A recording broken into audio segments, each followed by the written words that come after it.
अगर मैं अभी बोल दूं राहुल गांधी अच्छा है तो कांग्रेस का चमचा, अगर मैं अभी बोल दूं केजरीवाल बिजली दे रहा है तो उसका दल्ला। स्टेडियम का नामकरण हो रहा है मौजूदा प्रधानमंत्री के नाम पे और उनका अनावरण कर रहे हैं मौजूदा राष्ट्रपति। क्या रजत शर्मा ने कभी ये नहीं सोचा कि एक बार बाबा रामदेव से पूछे? ये वही बाबा रामदेव है जिन्होंने कहा था कि 30 रुपए में पेट्रोल मिलना चाहिए। केवल एनडीटीवी को छोड़ के कोई क्यों नहीं दिखा रहा है, या यूट्यूबर्स को छोड़ के कोई क्यों नहीं दिखा रहा कि चाइनीज कंपनी को 50 परियोजनाओं को ग्रीन सिग्नल मिलने वाला है? अनुराग ठाकुर का है जी, और इनके पास तो पूरी स्ट्रैटेजी है। निर्मला सीतारमण जैसी स्पीयर हेड है, स्मृति ईरानी जैसे स्पीयर हेड है, सनी देओल जैसे स्पीयर हेड है, कंगना जी है, अक्षय कुमार है, सुनील शेट्टी भी ताजा जुड़े इनसे, अजय देवगन भी जुड़े हैं। तो ये क्यों नहीं उसको ग्रोथ में ले आ पा रहे? आपने ईमानदारी कैसे कौन सा खड्डा खोदा है जो आपको 3-3 पेंशन मिल रहे हैं? उनको बताइए ना, उनकी ज्वाइनिंग क्यों नहीं दे रहे हैं? Medical fit, physical fit, written test pass किया, कोई टेस्ट और बचा नहीं तो जॉब क्यों नहीं दे रहे हैं? और आपके पास वैकेंसी है। अमित शाह जी मास्क पहनते हैं क्या? अंजना सिंह पहनती है क्या आज तक में? ये रूल हम जैसे सिविलियंस के लिए 2000 रुपए का चालान गाल पे चाटा नहीं लगता। अब ये चौथा केस है। आप देखिए इनको आरटीआई से ही हराएंगे, आज चौड़े में हराएंगे इनको। देखिए दो चीजें आपको समझना होगा कि जब 2014 में इनकी सरकार आई थी, 2014 में, तो इनकी सरकार बहुत सारी चीजों को रिमूव करने के लिए आई थी। आखिर 70 साल के एक रेजिम को, जिसे कांग्रेस का रेजिम, ये बीजेपी वाले ही बोलते हैं, मैं और आपका कहना नहीं है। और मैंने तो कभी वोट दिया नहीं था, मैंने पहली बार वोट ही 2014 में दिया। ये ऑफिशियल है, आप मेरे फेसबुक के पेज पे भी देख सकते हैं, ये ऑफिशियल चीज है। तो मैं एक बात आपसे कहना चाहूंगा कि हमने उनको वोट क्यों दिया था? हमने उनको इलेक्ट नहीं किया था। एक्चुअली उनका इलेक्शन हमारे सिलेक्शन के द्वारा हुआ था। मन से वोट दिया था, हृदय से वोट दिया था, दिल से वोट दिया था। आप इस बात को समझेंगे। लेकिन हुआ क्या, उन्होंने बोला कि एक परिवार के नाते 50,000 परियोजनाएं चल रही हैं गांधी परिवार के नाम से। 50,000 projects in the name of Gandhi family या कांग्रेस फैमिली, आप कुछ भी बोल लें। आज के डेट में गांधी फैमिली यानी कांग्रेस का परिवार, ये उनका कहना था। लेकिन आज क्या है? आज सरदार वल्लभ भाई पटेल का जो स्टेडियम है मोंटेरा का, जिसमें कई अंतर्राष्ट्रीय टेस्ट मैच, वनडे इंटरनेशनल और एक T20 भी खेला जा चुका है, आप उसको आज फिर से नवीनीकरण कर चुके हैं। और नवीनीकरण करने के बाद आपने एक बात ऑब्जर्व किया कि आपने एक कॉम्प्लेक्स का नाम कर दिया सरदार वल्लभ भाई पटेल, उसी के अंदर का एक कॉम्प्लेक्स का, लेकिन स्टेडियम का नाम कर दिया नरेंद्र मोदी स्टेडियम। राइट?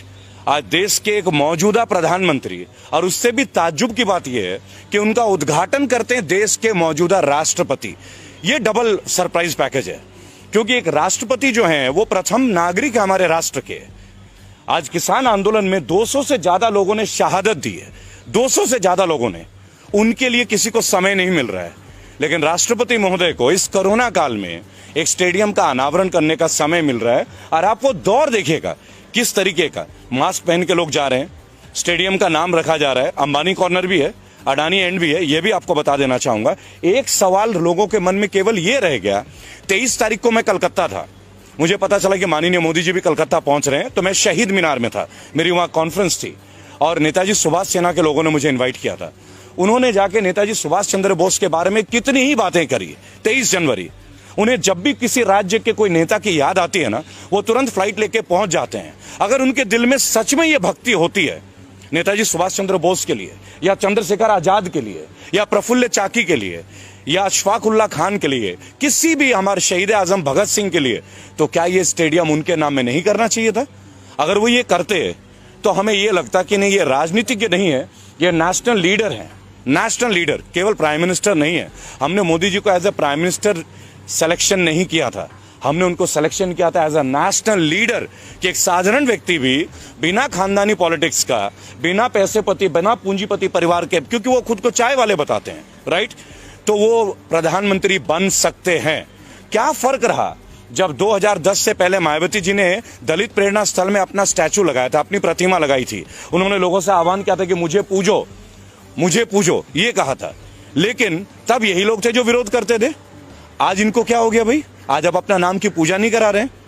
क्या इस वक्त उनकी उतनी उम्र हो गई है? अब बहुत जल्दी आप ये भी देखेंगे कि भारत रत्न आपको ना मिल जाए, क्योंकि जिस देश में मौजूदा प्रधानमंत्री के नाम पे स्टेडियम होता है और उसका अनावरण मौजूदा राष्ट्रपति करते हैं, तो कहीं ना कहीं सबको टेंशन होती है।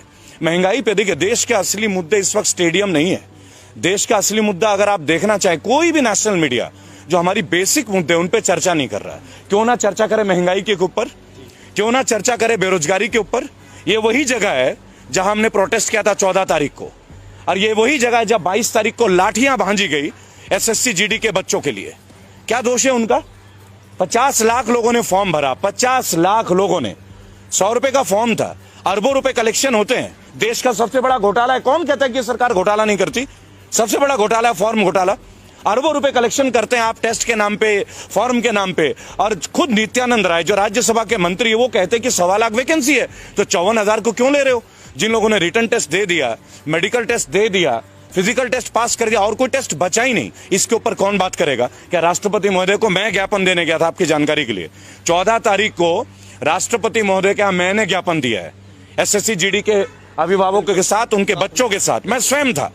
प्रत्यक्ष प्रमाण को आवश्यकता नहीं कि आपको इस पुख्ता सबूत दें। क्यों नहीं उनके बारे में बात हो रही है? केवल एनडीटीवी को छोड़ के कोई क्यों नहीं दिखा रहा है, या यूट्यूबर्स को छोड़ के कोई क्यों नहीं दिखा रहा? और कल से ओटीटी और हमारे यूट्यूब के ऊपर भी पाबंदियां शुरू हो रही है। पता है ये सब क्यों हो रहा है? वो कहते हैं हम कांग्रेस मिटा देंगे, वो कहते हैं हम ये मिटा देंगे। अरे आपको मिटाने की क्या जरूरत है भाई? आप अपने काम को इतना अच्छा कर लो ना कि दूसरे भी आपको जुड़ जाएं। ये भी आपको समझना होगा। आपका काम सर्वश्रेष्ठ होना चाहिए। अगर आप दूसरों को खत्म करने में सर्वश्रेष्ठ हैं तो इसका मतलब आपको काम करने का आदत ही नहीं है। देखिए, ministry of finance, Anurag Thakur ji के इतने बड़े बड़े स्टेटमेंट थे। आज से 3 दिन पहले आप गूगल पे देखें, चाइना की कंपनीज को 50 प्रोजेक्ट को अब यस सिग्नल मिलने वाला है। ऑफिशियल है, मैं आपको कोई भी मनगढ़ंत बातें नहीं बताता। अब ये 50 जो प्रोजेक्ट है, परियोजना है, उधर गलवान घाटी में हमारा चल रहा है। पिछले 1 हफ्ते से आप देख रहे होंगे कि चाइना के अधिकारी निरंतर हमसे बात कर रहे हैं। क्यों बात कर रहे हैं भाई? हम क्यों बात कर रहे हैं उनके साथ? हम वास्तविक जो नियंत्रण रेखा है उसके ऊपर हमें बात करने की आवश्यकता क्या है? जो हमारा है वो तो हमारा है ना, इसके लिए हमें बात करने की क्या जरूरत है? अंतर्राष्ट्रीय लाइन ऑफ एक्चुअल कंट्रोल और लाइन ऑफ कंट्रोल ये आज से तो है नहीं, कोई आजादी के वक्त से है ना। ब्रिटिशर्स ने इस लाइन को खींचा था, तब हमने माना था।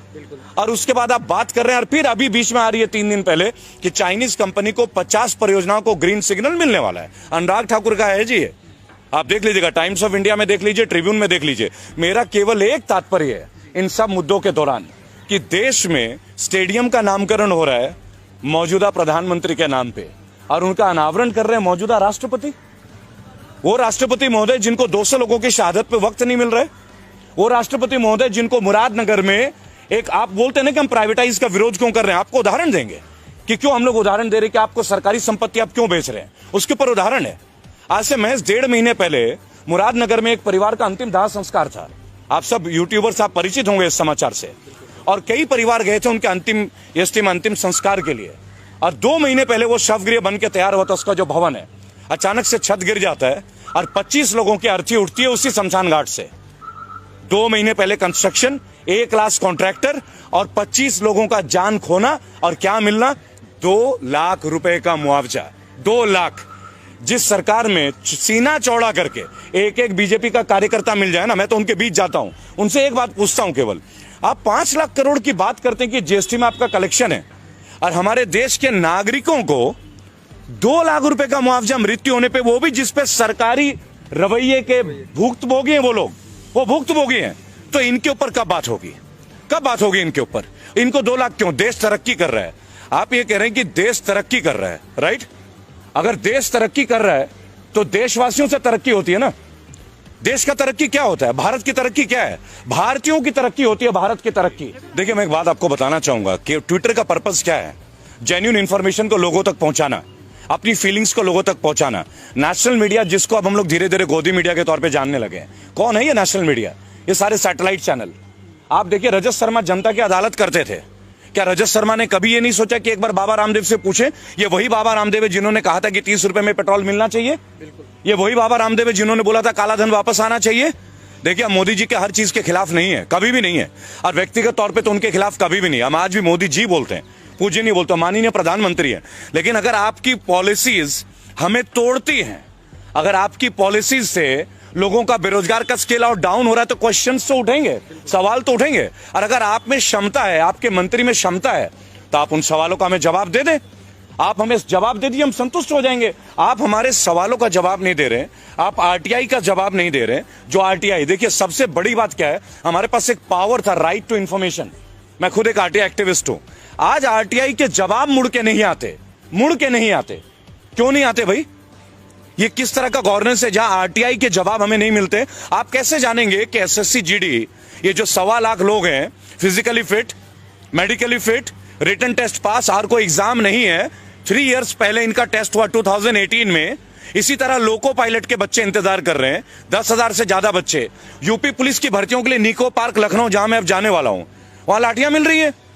आप देखिए, किसी भी पार्टी में यह हो सकता है क्या कि अगर आपने कोई ज्वलंत मुद्दे को उठा दिया तो आप लाठियां भांजोगे? आपको तो उनके सामने आके उन्हें जवाब देने की जरूरत है।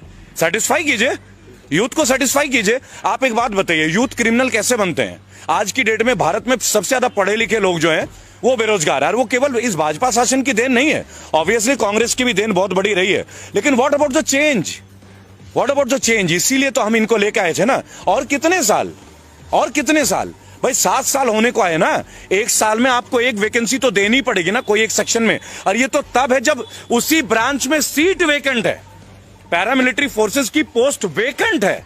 ये खुद पैरामिलिट्री वाले बोल रहे हैं, यानी देश की सुरक्षा खतरे में, और बच्चे सिलेक्टेड है फिर भी आप उनको जॉब नहीं दे रहे हो। आपको समझना होगा। देखिए, मैं क्लियर आपको बताऊंगा कौन नहीं है रेबल, अब कौन नहीं है। हर एक यूट्यूबर बागी है। क्यों बागी है? क्योंकि वो ग्राउंड जीरो लेवल पे सच्चाई को प्रदर्शित कर रहा है, चाहे आप हो चाहे जितने भी और चैनल्स है। अरे एक रिस्क है। अरे क्या कमा लेते हैं, क्या पैसे कमाते हैं क्या वो लोग? उन्हें भी लगता है कि हम अपने हिस्से की जिम्मेदारी राष्ट्र के प्रति निभाएं। क्या आपको लगता है कि जितने भी बैचलर ऑफ जर्नलिज्म करके बच्चे बैठे हैं, क्या उनको जॉब मिल रही है? क्या आप जाके देखिए, आज तक में कितनी रिक्रूटमेंट है, इंडिया टीवी में कितनी रिक्रूटमेंट है, एबीपी न्यूज में कितनी रिक्रूटमेंट है। वही रूबिका लियाकत, वही रजत शर्मा सालों से। क्या नेपोटिज्म नहीं है ये सब? वही अर्चना सिंह, क्या ये नेपोटिज्म नहीं है? यानी जो लड़के गोल्ड मेडलिस्ट करके पास होते हैं जर्नलिज्म करके, उन्हें क्यों नहीं मिलती नेशनल मीडिया? मैं भी उनमें से एक हूं। I myself I won the best result in year 2000, और the best one in my university, CCS university Meerut. मिल गया क्या मुझे? क्यों नहीं मिलता?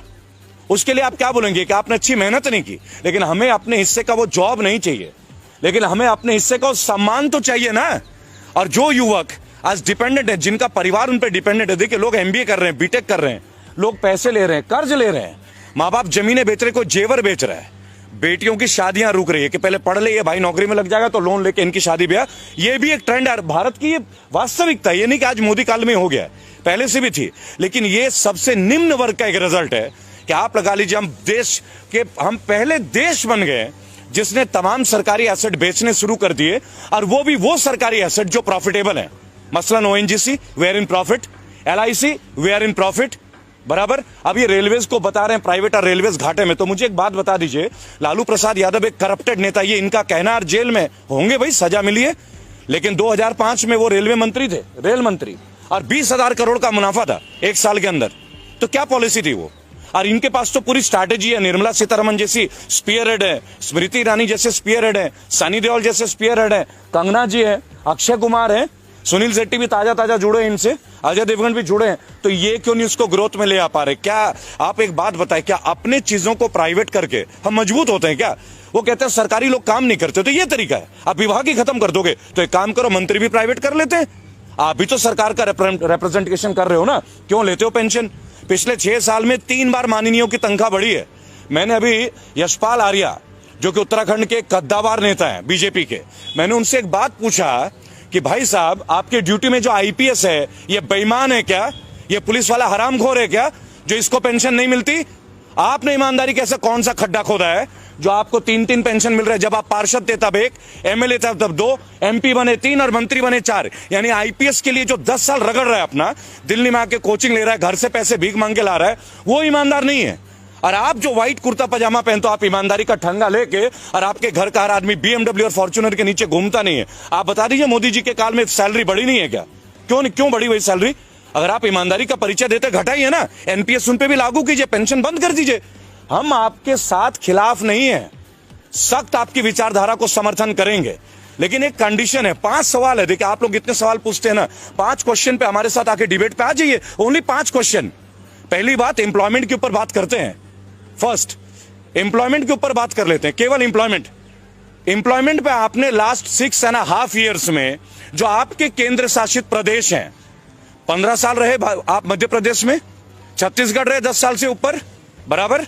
स्टैट्स के साथ बात करूंगा, जुबानी बात नहीं करूंगा, पूरा स्टैट्स है। आरटीआई एक्टिविस्ट हूं, 27 बार की जेल की यात्रा है सर, और भक्त रहा हूं मोदी जी का, कड़ा भक्त, कई लोगों से लड़ाई लड़ी है, अब इसलिए हिम्मत मिली कि उनके सामने भी लड़ने की। आज जो बच्चे बैठे हैं 1.25 लाख और आए हुए हैं गुरुद्वारे में, उनको फेस कीजिए ना, उनको बताइए ना उनकी ज्वाइनिंग क्यों नहीं दे रहे हैं। Medical fit, physical fit, written test pass किया, कोई टेस्ट और बचा नहीं, तो जॉब क्यों नहीं दे रहे हैं? और आपके पास वैकेंसी है, क्यों नहीं दे रहे भाई उनको जॉब, बताइए। रेलवे के बच्चे बैठे हैं, लोको पायलट के 10,700, यूपी पुलिस के वर्दी का 2018 से इंतजार, 2015 के एसएससी के बच्चे, 2012 के बच्चे, कितने दिन आत्महत्या। आप लास्ट 3 महीने में 200 बच्चों ने आत्महत्या किया है। उनके माँ बाप को दुख नहीं होता क्या? लोअर मिडिल क्लास फैमिली, कई ओवर एज हो गए, दोबारा गवर्नमेंट जॉब दे नहीं सकते हैं, सेलेक्टिविटी है। They have been selected, but they haven't got their jobs, and they won't get their jobs in this government. ये लड़ाई उनके लिए है, ये लड़ाई उनके लिए। और अगर प्रदर्शन करने से आप लाठियां भांजोगे, तो प्रदर्शन तो आपने भी किया था 2014 में। कि आप एक बात देखिएगा, पिछले 5 महीने में फास्टैग आ जाता है। आप कहते हैं घर पे रहो, सुरक्षित रहो, दूरी बना के रखो, तो कोरोना काल में घर से बाहर तो जा ही नहीं रहे थे। फास्टैग की अचानक क्या जरूरत पड़ गई? 500 रुपए में था फास्टैग, और 50% पैसा उसका गवर्नमेंट के पास था। उसके बाद हाई सिक्योरिटी नंबर प्लेट 1500 से 2000 रुपए में। क्यों भाई? हमारे पीछे आतंकवादी लग रहे हैं, हमारी गाड़ी के पीछे आतंकवादी लग रहा है, सिविलियंस के पीछे। यहां भी गवर्नमेंट को पैसे चाहिए। और यहां जहां दिल्ली में आप खड़े, मास्क नहीं पहनता, मैं ओपनली आपको बोलूंगा, नहीं पहनता। और लगभग 3 करोड़ से ज्यादा लोगों से मिला हूं, वर्क कर रहा हूं कोरोना के ऊपर भी, एक से एक वर्ल्ड के फेमस डॉक्टर्स के साथ बराबर। अगर है कोरोना तो बंगाल में रैली क्यों हो रही है? अगर था कोरोना तो बिहार में रैली क्यों हो रही है? और अगर अब भी कोरोना है तो तमिलनाडु में क्यों हो रहा है? तब इनके नहीं। अमित शाह जी मास्क पहनते हैं क्या? अंजना सिंह पहनती है क्या आज तक में? ये रूल हम जैसे सिविलियंस के लिए 2000 रुपए का चालान, गाल पे चाटा नहीं लगता क्या? दे दिया हम लोगों को। ब्यूटी पार्लर वाले घर बैठे रहे, टैक्सी वाले घर बैठे रहे, कोचिंग इंस्टीट्यूट वाले घर बैठे रहे, जिम चलाने वाले घर बैठे रहे, एक का भी किराया रुका गया, लोग बर्बाद हो गए। उनके लिए बैकअप पैकेज रहा, इन्होंने बोला मुद्रा लोन दे दिया। चलिए, आप पत्रकार हैं, 100 युवक ले लीजिए जो पोस्ट ग्रेजुएट हो, मैं तो गोल्ड मेडलिस्ट हूं, 100 गोल्ड मेडलिस्ट लेके आता हूं। बताइए कौन से बैंक में चलूं, आपको एक को मुद्रा लोन नहीं मिलता। कारण बैंक वालों को कोलैटरल चाहिए। Collateral, what is collateral? कि लोन तब देंगे जब आपके पास बैकअप रहेगा। जबकि गवर्नमेंट ये कहती है ये उन यूथ के लिए ये परियोजना है जिनके पास कुछ नहीं है, अच्छी विचारधारा, हम एक प्रोजेक्ट उनको देंगे। Where is that project? कहां है वो प्रोजेक्ट? इस बात का विवाद है। तो हमारा विवाद नहीं है, हमारा फाइट आपके साथ, बैड गवर्नेंस के साथ। और हम लोग बजाते सबकी हैं, हम लोग कांग्रेस को भी बख्शते नहीं है। मैं आपको बता दूं, अगर राहुल गांधी में ही दम होता, उनमें ही क्वालिटी होती, तो हमें इनको थोड़ी झेलना पड़ता, अच्छे दिन का जुमला थोड़ी सहना होता। उन्होंने भी वही किया, इन्होंने भी यही किया। और आज अगर कुछ कोई अच्छा कर रहा है, अगर मैं अभी बोल दूं राहुल गांधी अच्छा है तो कांग्रेस का चमचा, अगर मैं अभी बोल दूं केजरीवाल बिजली दे रहा है तो उसका दल्ला, यही तो इनके पास रह गया। केवल आईटी की वॉर है हम लोगों के साथ, आईटी। और अब जो आपने बोला ना सोशल मीडिया, क्या हो जाएगा सोशल मीडिया में? रोक दोगे तो क्या होगा? बोलना बंद कर देंगे। अरे जिस रोड पे खड़े होंगे ना, वहां हजारों लोग खड़े होंगे। जुबान भी बंद कर दोगे क्या? जुबान बंद कर दोगे? अनुराग ठाकुर नहीं बोलते हैं गोली मारो, मार दो गोली भाई, गद्दारी तो दिखा दो। अरे गद्दार को तो जीने का हक ही नहीं है। आपके लोगों में अनुराग ठाकुर कौन से गाड़ी में घूमते हैं जी? और परिवारवाद की चर्चा। राजनाथ सिंह का बेटा कौन है? मैं गौतम बुद्ध नगर में रहता हूं, राम राज्य में, जहां बोलना मना है, आपकी जानकारी के लिए मैं वहीं से बजाता हूं। कौन है पंकज सिंह? राजनाथ सिंह का बेटा। वहां की एमएलए कौन थी? विमला बाथम। कहां की थी? बेस्ट एमएलए थी। उनको हटा के राजनाथ सिंह के बेटे को टिकट दे दिया जाता है। परिवारवाद नहीं है? तब मुलायम सिंह याद आता है आपको, तब लालू याद आता है। Rules has to be made not biased for all, one for all for one. अब देखिए 12 करोड़ लोग हमारे फाउंडेशन से जुड़े हैं। इस साल के अंत तक 25 करोड़ का टारगेट है, और 2022 यूपी और 2024 पूरे देश में। लेकिन कोई पार्टी को सपोर्ट नहीं करेंगे। ओपनली हमने एक बात बोला है, जो भी कैंडिडेट क्राइम फ्री हो, जिनके ऊपर मुकदमा नहीं हो, औरतों के प्रति गंभीर केस ना हो, जिन्होंने छात्र में नेता कभी भी कोई काम किया हो, या जो अनएजुकेटेड हो, अपनी गली मोहल्ले का, उन सब लोगों को हम फाइट के लिए तैयार हैं। रेबल फाउंडेशन उनके लिए तैयार है। 97 केसेस लड़ रहा हूं, विनिंग रेट 100% है। आज तक हारे नहीं है जिस केस को उठाया है लीगली। अब ये चौथा केस है। अब देखिए इनको आरटीआई से ही हराएंगे, आज चौड़े में हराएंगे। इनको जवाब तो देना पड़ेगा। जय हिंद, जय भारत।